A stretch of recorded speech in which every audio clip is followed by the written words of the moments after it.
What's going on, everybody? What's happening? Welcome back to another episode of the Low Marauders podcast. Thank you for tuning in. Thank you for sticking with us. I go by the name of Nick here again, holding things down for everybody, holding things down for Kyle and Jared, who are still with us here on the show. Just trying to get everything to where we can all record again. Hopefully that happens soon enough. But anyway, we got a whole lot to talk about for this episode, especially since we've been gone for a little bit. I've been back in school doing schoolwork and things of that sort. Apologies for not getting more episodes out earlier. But we got a lot to go over. We're going to have to talk about Kanye West's apology to Wall Street. We're going to talk about Bad Bunny over at the Super Bowl. We're going to talk about LaRussell and his comments on Lil Wayne. But first, before we get into all that, we have to talk about one of the most anticipated albums that came out just a couple of weeks ago, that being J. Cole's The Fall Off. Now, with this project that has come out, a lot of people, including myself, including Jared, including Kyle, we've all been waiting for this album ever since he announced it way back when. And with this album, this did not disappoint, especially for me. I know it didn't disappoint for Kyle. It didn't disappoint for Jared, with him being from North Carolina. And I really did enjoy this album. How this is just basically a real good 90s and thousands feel. This is definitely an album for people like me, Jared, and Kyle, who are on this show, and people who did grow up around that era and around our age group as well too. With some of the things that I do like the interpolations that he has on this album and some of the samples that he's had. Some of them really has gone over some people's heads, but not me. I managed to catch some of them, but I didn't manage to catch all. If I did, let me know down in the comments, or you can just say what I missed, however you want. But anyway, some of the interpolations that I do love on this album include, him how can I put this? Him actually, trying to put out, the first album, not the first album, the first song, I should say, The Fall Off is Inevitable. It definitely did remind me of Nas's track Rewind that he dropped years back. I did manage to catch, maybe it was just me, how he managed to use Ludacris's What's Your Fantasy sample on the back half of Hit the Gas off. I think that's one of the last tracks off the first album or disc or whatever you want to call it. I do like that he had that, and I slowly managed to catch on to that. I want to say like 30 seconds into it, after that back half dropped. Another thing that I noticed just before I started recording and I started broadcasting to you guys is I did notice, and I found this off of, I think, Pigeons and Planes. They found that he used Jennifer Lopez's Jenny from the Block from Man from Above. Another great sample that I discovered, and I'm sure a lot of you have if you are listening to the show, was the Drop a Gem on them sample from Mobb Deep on Who the Fuck Is You, that also interpolates Trillville Some Cut. If you haven't heard those, I mean, what the hell are you doing? Go listen to them like right after this show. Nice and Slow on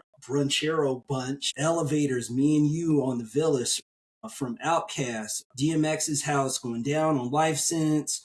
Common's The Light on I Love Her Again. I really love the storytelling in that one, but I'll get to that one. I'll get to how I feel about that one a little bit later on. Man, just an all-around great album. Great double disc album, I should say, from him, especially considering that this is, or maybe, his final project. I do catch myself, if I have to be honest, singing Future's part on Run Train, fuck do you know about my passion? Fuck do you know about my pain? So, it was very great to hear Future doing that and to have Future being on there. I love how, I guess, either Future or Alchemist. One of them, they got their wish to work with one another, and that happened on Bounce Back Blues along with singer Tim's. I thought that was great. But with every good thing that happens, I unfortunately do have to dive into some of the things that I didn't like.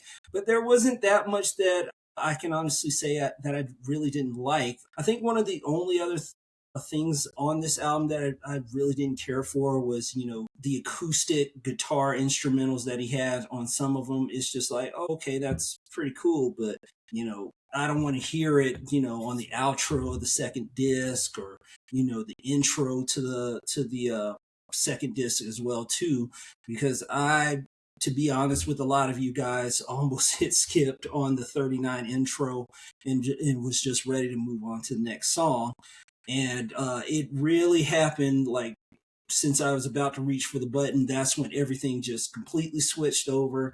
And, Cole started rapping on, I want to say, kind of like the middle of the song off that one too. I definitely thought that was great. Again, love the storytelling on I Love Her Again. Nice little spin on Common's I Used to Love Her, which came out way back in, I want to say 94. Yeah, I want to say 94, 95 maybe, somewhere around that time. Don't quote me on the exact year. But it was a great album with that. Being said, with everything that Cole has dropped on this album, I'm not going to get way too in depth with it. I'm going to give this album a quick little report card review. I'm just going to give it like a B plus for now. I definitely do think this was a great album for the fans, a great album from him. Also, another thing that I noticed, a lot of people got what they wanted when they said, we don't want to hear about how Cole is the greatest no more after what he did with the Kendrick and Drake battle. So you got that. He really heard his life story through some of these songs. And now it's kind of just what happens next with him, because I do remember reading about how, he just doesn't want to rap anymore, I guess you could say, and he just wants to stick to producing, whether it's for himself so he can find that spark again, or whether it's for his Dreamville crew. I can definitely see him doing that as well. One thing that I did notice about this album too, that I have to kind of have to give it a little bit of a negative, is that I just wanted to know where was the rest of his Dreamville crew on this album. Because if this is considered to be the last album that you're putting out for the fans, and but now he's about to go out on tour and he's selling actual physical CDs out of his the trunk of his Honda that he's going cross country on. I definitely do think that he should have had somebody from, if not one, but at least some people from the from his record label on this album with him. I get that, this is his send-off letter, but I also think there's something, there should have been some kind of song to have him pass the torch from him down to his artists. People like JID, for example, I feel like he should have been on this album. And even not with him, I definitely do think that there are other people that he could have brought onto here and kind of pass that torch to. People like Boss, people like Cause, people like Omen, people like Lou, Earth Gang, and the list just goes on and on. I definitely do think that that was something that he could have had on here. And another negative that I noticed while going back to listen to this too, it didn't really feel like this is a grand finale album from him. It just kind of feels like, since he says this is the end, it's just like, okay, it didn't really give me that send off like I was hoping for, a la Jay-Z and the Black Album, and how he had those songs to, like, with him saying goodbye to the game and all the sports and all the adrenaline rush, off of December 4th, the very first track off that album. And it was it really didn't give me that feeling. It really gave me, just like a to be continue, if you want to say that. So I definitely do think that's a negative for the album. Well, for me speaking, I can't really speak for the other guys who are here on the show. But other than that, I definitely do think this is a great project. If you had to ask me which disc I like better, by a land, well, I won't say by a landslide. I will say by a good. How can I put this? I would say by there's a good portion of me that likes the first disc better than the second part. Not because of everything that's on there, or because one side was bad, one side wasn't. I definitely do think that the first disc was a little bit better in my opinion, because I do find myself going back to listen to more on that disc than I do for the second half, or the second disc, if you want to call it that. So I do think that was a great little album from him. I do think it was worth the wait. I do think that, we have not seen the last of Jermaine Cole on a record, but, here, who knows what's going to happen with him, and if he's going to drop another album. There is word that from what I've read, when he posted that now picture of him writing everything off with the off season and It's a Boy, the fall off. There are some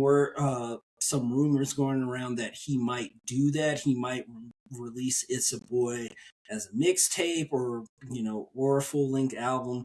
Who knows? The only thing that we can do here on the show is just wait, speculate, and see what happens next. But good job, Jermaine. Hopefully you do find that spark back. Hopefully, you do want to get back to rapping. Like I said, he is going on tour in just a couple months. I know ticket prices have just dropped. A lot of people are pretty pissed off about said ticket prices with how high they are. And to be honest with you, I don't blame folks, because 2 tickets over $500, it's going to piss you off. It's going to piss a lot of folks off, including me, because I looked on them to try to see Cole myself. And, right now I'm just kind of like, I'm just better off just seeing him in concert, whether he broadcasts on Amazon Music or wherever. Or it's, to me, it's going to be hard, but to see him go and walk away. But like I said, who knows what's going to happen with him after this. Other than that, I think that's a great little analysis on J. Cole's The Fall Off. Again, let me know what you guys think down in the comments below. But let's keep it moving to the Super Bowl. Let's talk about Bad Bunny. For a lot of people, or is kind of sleeping on, is that Bad Bunny, he is off to a pretty great 2026 so far this year. He, just a week before the Super Bowl, he went to the Grammys. He won Album of the Year for his project that he put out. And now, to celebrate and to have the most fun that he's ever had, he got to headline the Super Bowl halftime show, and a lot of people were upset about it. Some weren't. I fall into the I was not mad or angry category when it does come to him and what he did. To be honest with you, folks, I definitely did enjoy his halftime show that he did out there in Santa Clara, California, where the 49ers played. If do remember correctly, I think it's Levi Stadium. I might be wrong. But anyway, with him doing that, I definitely did have to rewatch it again. I thought this was, a real great outing. I do love, how he brought some of his culture to the Super Bowl stage, with him with the sugar canes that he had, him with, the markets and celebrating his culture, and having a lot of people on stage too. I definitely was surprised that Lady Gaga was on stage with him. That was something that I didn't see coming at all. I do remember me and Jared, we did think that Cardi B was going to be on stage performing I Like It with him, because a lot of people seem to forget that with that song Cardi B had, she featured Bad Bunny on said track. And that's how I personally got familiar with him. And, you know, I didn't really understand what he said back then, but for me to understood what he was saying during the halftime show, I had to, pretty much turn on the subtitles to try to read to understand some of the things that he was saying. And with some of the things that he weren't saying, that's when I just broke out ye old phone and just turned on Google Translate so that way I can figure out just what the hell he was saying. Sometimes it worked, sometimes it didn't. Other times I was just vibing out to the music. And I think that's what a lot of people seem to forget to do when it came to this man's halftime show. And that's just, just vibe. And I love how most, and that's the key word, most Black people, we sat back, we just enjoyed it, and we just vibed out to it. And I think that's all we needed to do, just sit back and just vibe out. Because like I said, for most of us, we already knew that this Super Bowl halftime show was not for us, especially considering how we had Kendrick Lamar just the year prior. He went on stage, he did his thing, he brought out SZA. He had that shit-eating grin when he called out Drake live on stage with Not Like Us. And that moment still pretty much is burned into my memory probably until the day I die, but I digress. Like I said, we knew this wasn't for us, and a lot of us we still vibed out to it. I love how Bunny he brought his culture out up to the stage, like I said, and watching it back, I did manage to capture and see so many cameos that I missed during the live taping. I did manage to catch how he had Cardi B on stage with him. He had Pedro Pascal. He had Jessica Alba. He had Atlanta Braves player Ronald Acuna Jr. on stage with him. The little boy that he handed off his Grammy, I'm presuming Album of the Year Grammy to, according to some people, they were saying that was a little boy who got detained by ICE. I want to say in the month of January when that happened.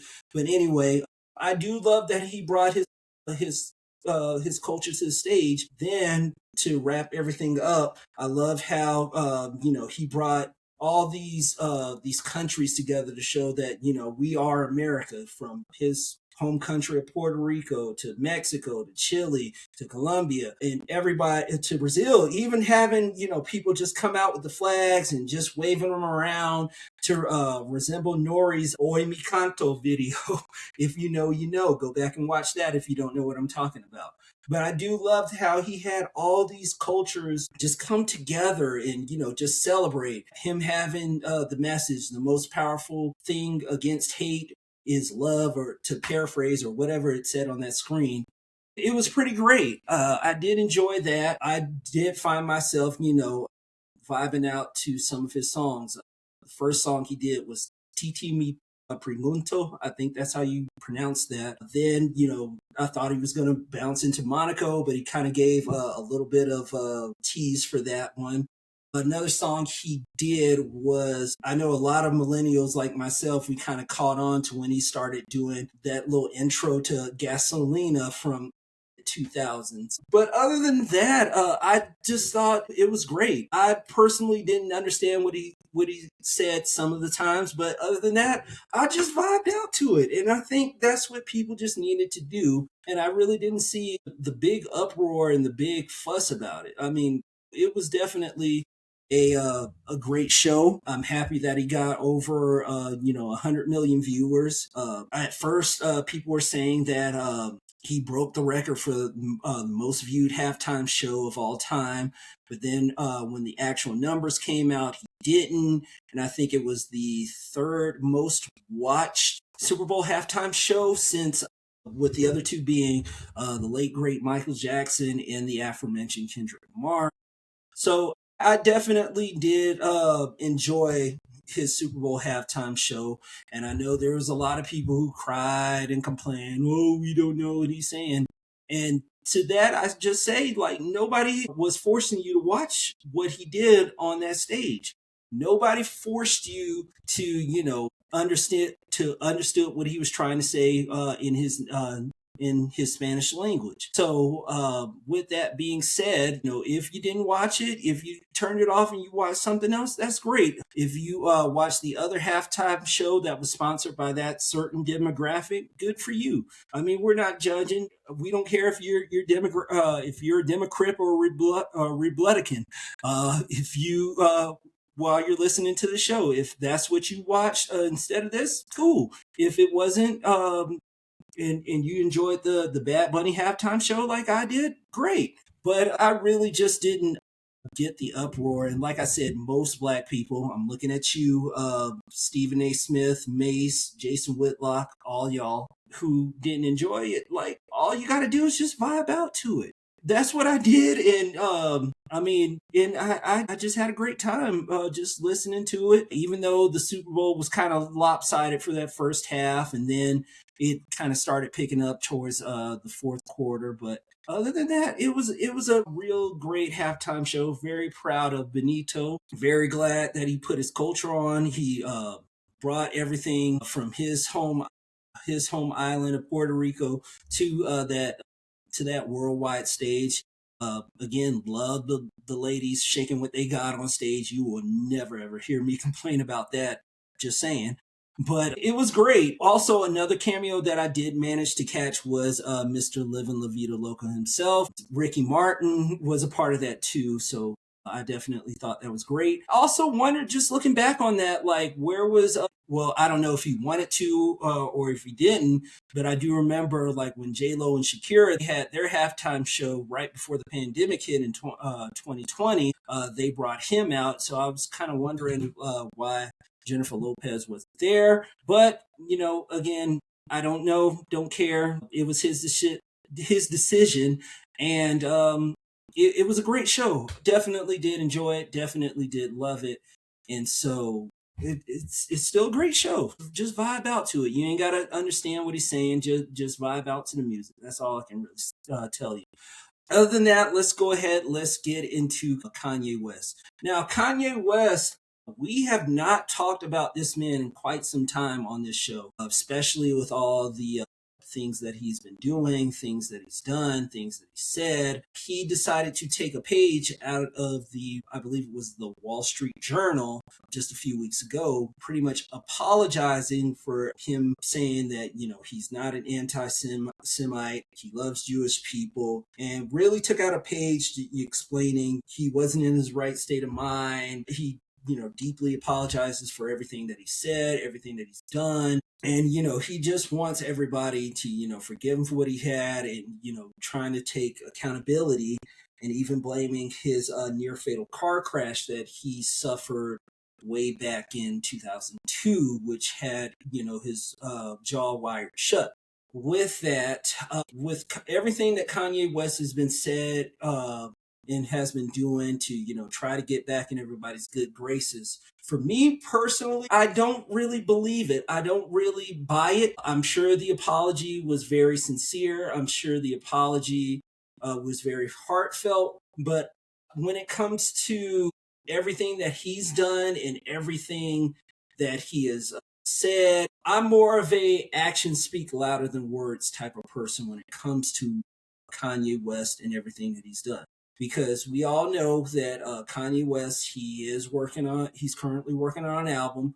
We all know that Kanye West is going to do something big, loud, bold, and extravagant to push and promote this album. And we all know that Kanye West has done some of the most wildest things to promote said album too. I can't remember which personality said it. I want to say Charlamagne the God, but I kind of did want to believe him when he said, whenever Kanye West does do something to promote his album, he has to rely on black people in order to, have him get out and champion the album and buy the album, so that way people can get it, love it, and drive those sales up or boost those streaming numbers for it. But for me, like I said, I don't really buy it for now, because with everything that he has done, everything he has said, from saying slavery was a choice and him having the White Lives Matter t-shirts, and him talking to Tucker Carlson, and almost legitimately kissing Donald Trump's ass in person all those years ago. It's very hard for me to accept not accept the apology, but to buy that he is indeed truly sorry for everything that he's done. Because with everything that, like I said, with everything that he's done, I kind of feel like he wants to get back into Black people's good graces. I kind of feel like he wants to, have everybody try to love him again, since, these last few albums that he's put out ever since, well, for me personally, I would say from the life, well, not the life of Pablo, after the life of Pablo to where we are now, they really have not been hitting the same. Donda didn't have everybody, well, was with Donda, excuse me, it had everybody talking about the album and wondering where it was with all this pushback, all these, it's supposed these false release dates, and him just trying to, meet set record date and just having it pushed back further and further and further. With him doing that, him trying to take care of his kids, it's definitely hard to, look past that and just go, oh, like, all is forgiven. Everything's all good. It's definitely hard for me to, turn a blind eye to and forgive him that easily. So I definitely do think that Kanye West, he definitely has a lot to do and a lot more to go in order for me to forgive him for all of his past transgressions. I do think that with him doing this is a ploy to push this album out, to try to get everybody to stream it, to buy it, however you consume music. And especially since, like I said, the last albums really have not done anything for me personally. Didn't care for Donda to do Vultures with a Ty Dolla Sign. I think I only like maybe one track off that, and that was Burn. He really has to do a lot in order for me to convince that, oh, okay, he really is a changed person. He really is trying to get back to the Kanye West of old, like some people want him to be. He's really trying to get back to those first three albums, Kanye. And to me, he still has a long way to go. I do believe that the apology that he put out was very sincere. I definitely do think that he is truly sorry for everything. But I also can say, like, we can't keep blaming his past transgressions on everything that he's been doing some 10, 15, 20 years later. So to say that it's everything he's been doing has been blamed on this car crash, it's a little, makes me want to say maybe it did happen, maybe it didn't. Figure out where he wants to go from here on out, especially, like I said, with everything that has happened and with him trying to, push this album. He's got to start pushing out music, and I think that he has to, really, for me personally, show that he has to be sorry and, show me more than you than me. Yeah, that should be a good phrase. Yeah, show me more of how sorry you are, how you want to make things right, how you want to change and become a better person than just by saying it. Because, like the saying goes, anybody can say it. It takes a lot to do it. And again, actions speak louder than words. But I am hoping that Kanye West is this changed man. I hope this music that he's been putting out is definitely worth the wait. And we get back to talking about how great he was, because with everything that he's been doing, especially, like I said, these last 10 years, it's just really just make me not, just make me not want to fuck with Kanye's music anymore.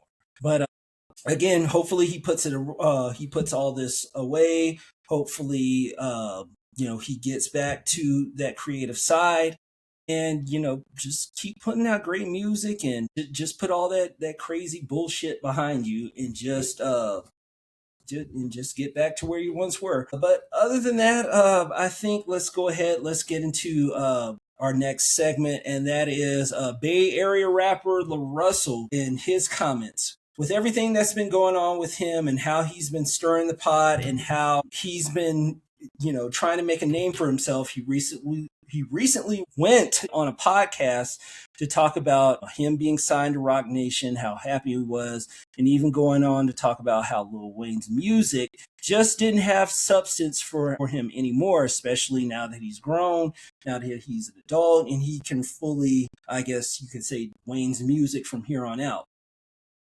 With that being said, his comments, there is some truth to that if I do have to say so myself. Because if I have to be honest, Wayne's music really hasn't been hitting since the start of the 2020s. Because you had, the Carter, I believe the Carter 5 came out at the beginning of the decade. Then you had the Fix Before the 6, which the less said about that, the better. Then you had like one of the worst albums of last year, that being the Carter 6 that he dropped. And now with him saying, he doesn't really have any substance, there are some songs that I do have to agree with, where, to steal a phrase from Jared, with him just having bars about nothing. One of those songs that definitely do come to mind is Millie, because if you do just go back and you do listen to that, it really is a song about nothing. It really is a song, an empty calorie song that he just put out to, it's just that bad. But it is one of his most popular songs. But my question is, for the people who do argue against it, is why is it that when one person goes against the grain and kind of criticize a well-renowned and well-loved artist, you guys are so quick to jump on board and defend him? Because if you're not showing praise, you're known as a hater. People don't listen to your music, because I know on some social media platforms, a lot of people are saying, play that LaRussell, or play his songs, name 5 songs from him, and da da da da. I definitely do think LaRussell does have a great future. I do love some of his tracks that he has. I do like how he did one. I believe he was featured on one song, "Do It Again" with P-Lo, that came out. I want to say like not last year, but the year before. I do enjoy that as well too, and I do love how he's trying to revive the Bay Area as well too, and trying to keep California on the map, along with AZ Chike, who is another great rapper. Don't sleep on him in 2026 too. But with that being said, there are some songs of Wayne's that just feel like they're just empty calorie songs to me. It's all sizzle, no steak. It's just, him just rapping for the sake of rapping, and just not really making sense with it. Like I said, the aforementioned Millie, the god-awful Peanuts to an Elephant, Rari, which was just terrible. And the thing about it is, since we had clips drop Let God Sort Him Out, and we had the undisputed rap MVP of 2025, Malice, who is much older than him, pretty much just shows that, hey, I've been gone for a while. I can still rap like a lot better than 90% of these rappers out there, and he did prove it with us. With Wayne, like I said when I did review the Carter 6 just episodes ago, is that it gets old hearing Wayne rap about the same old subjects again and again and again, year after year, decade after decade. It gets old hearing him rap about sex, rapping about weed, rapping about saying "sue" to the blood game, and things like that. And so I feel like Wayne is just at this point of his career where a lot of people are going to hate me for saying this, but I feel like Wayne is just past his prime. I feel like Wayne is, has just moved on to another team. He's Patrick Ewing when he left the Knicks. He's just so many players who have just moved on from their well-known team onto these other NBA teams. Shaq is one of them. Even though he went from Orlando to LA to Miami, it just feels like he's Shaq going to the Celtics, or Shaq to the Phoenix Suns, if you will. And I feel like he's at that moment with his rapping career. And with the Carter series, it does remind me of a horror movie that just needs to die. It reminds me of one of those. If I can pick one, I would definitely would have to say Saw, because the first Carter album good, second Carter album great, third Carter album great, and it seems like, especially if you watch the Saw series, after the fourth one, that's kind of where things just kind of dip. And with Carter 4, it was solid. Carter 5, it slowly just nosedived into the ground, and Carter 6, that's where the plane's just almost hitting the ground, and it's just getting worse and worse, and it's just to the point where either Wayne's just needs to take some more time off to figure out where and what he wants to do rap career wise, to him just needing to update his material to, I guess you could say, to 40-year-old standards, I guess, if you want to call it that. So with him, I think Wayne definitely does need to figure out where he wants to go and what he wants to do, and say rap wise, because even though a lot of people regard him as one of the greatest of all times, there is some truth to what LaRussell said about him having these all sizzle, no steak bars, these bars about nothing. And even I may just have to go back and listen to some more of his tracks that he's put out in the past, and just figure out, man, maybe there is more truth to that than what a lot of people are getting mad over. And I definitely do think that people just stop the selective outrage, because if this were any other rapper, if this were a Jay-Z, if this were an Eminem, or Busta Rhymes, with him just kind of criticizing how Busta used to rhyme fast, same could be said with Eminem on Rap God, same could be said with Twista, with some of his work that he's done and him rapping fast. If those were some of the people that he criticized, a lot of people would have jumped on that bandwagon. But we also have to stop treating Lil Wayne like he's a Make-A-Wish kid, and just saying that, no, you can't say this about him. No, you're in the wrong for that. No, Wayne's the GOAT. We don't care what he says, especially if Eminem has or was doing the same thing. But the only difference is I feel like with Eminem, especially with his last album that he put out, he has really dropped a lot of similes and a lot of bars that a lot of people don't really pay attention to, and that a lot has gone over some heads. Especially a lot of people have been catching on recently to what he said on Fuel with with so many essays. I'm like an RAPER with so many essays. And him saying he didn't spell out the word rapper and leave, and he left out a P Diddy, and then a lot of people have been catching on to that as well too. But I definitely do think LaRussell does have a great point when he brings that up. Do I think Wayne is one of the greatest of all time? Absolutely, especially considering longevity, accolades, what else? Lyricism. But maybe that might have to be reviewed by going back and seeing some of the stuff that he's put out back then. But with that being said, I do want to hopefully see some maturity, some growth in Wayne's music for the rest, or whenever he decides to drop something else here in the near future, because the same people who are coming after Wayne, and for coming after LaRussell and saying that, oh, Wayne doesn't have substance in his music, he doesn't have bars or anything like that.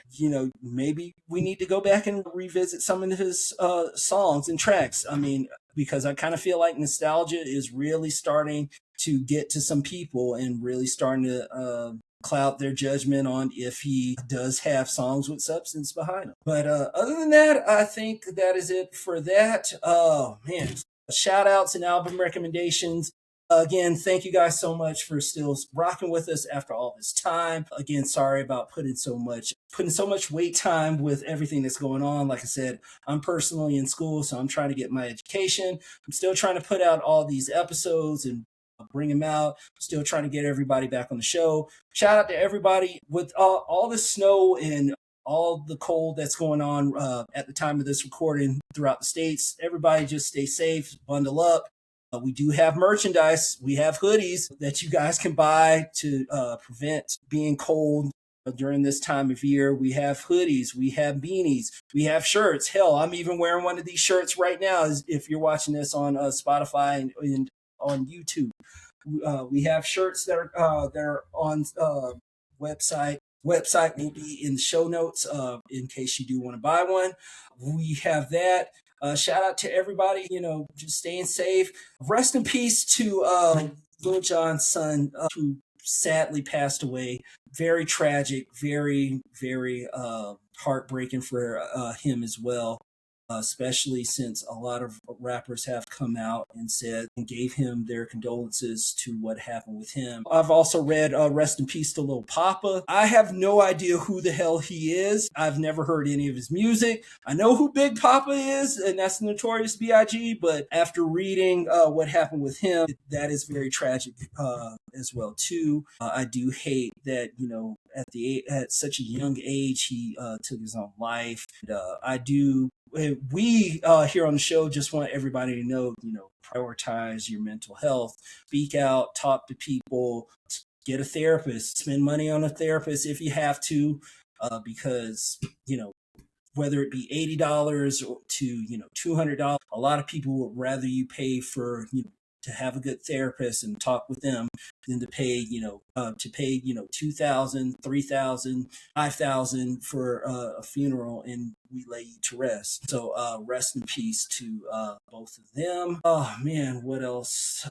Now for album recommendations. What have I been listening to is what you're probably asking. Other than the fall off, which we did cover. I never got the chance to do my top 25, my top 10 albums of 2025. So one of the ones that I definitely want you guys to check out, I was thinking, well, yeah, you can check out Supreme Clientele 2 from Ghostface, but I think now I kind of want to move away from that. I want to give you something a little bit more recent. So let's say, well, you know what? Let's not do something recent. Let's go a little bit back. Let's go back to the early 2010s. Album recommendation I definitely want to give you guys is Covert Coup by Alchemist and native New Orleans rapper Currency. I think this is the one that made me really become a fan of Currency and really just made me get so much respect to producer Alchemist. They now currently have an album out right now with Larry June called Spiral Staircases. Go check that out. But I do remember becoming a fan of Currency thanks to my cousin Ahmad and him playing his song Address, which was off the Pilot Talk 1 album. And with that, with him playing that, I think it was through social media, and then just, seeing that same video on MTV2 at the time, since they were playing videos, and just discovering, that it made me go back to listen to some of his older stuff, even though he's still dropping them. I definitely do consider Covert Coup to be my favorite from him. Smoke Break. Love the album, love that track that Alchemist produced. And Currency just flows effortlessly off that track. You do have the type from the late great Prodigy, Scottie Pippins with, I guess, friend now turned foe Freddie Gibbs with producer Alchemist. Go check that out. So Covert Coup, Currency. Go check that out. Other than that, I do believe that is it for this episode. Again, we thank you guys for sticking with us. We thank you guys for rocking and still staying patient with us. Please be sure to give us a rating if you do like what you're seeing and hearing from us. Let us know what you want to hear more of. Also, be sure to let us know what kind of albums that you want me to listen to and to give a report card review on. Like I said, shop the store. We do have shirts, hoodies, hats, all that available for both men and women. Give us a rating if you're listening to us on Amazon Music, iHeartRadio, Spotify. Help us get ratings, help us get the word out, and keep pushing the show. Also, be sure to follow us on Facebook, Instagram, Twitter at Lower Marauders. We'll see you next time for another episode of the Lower Marauders podcast. Thank you for listening and watching. We'll see you next time. Peace.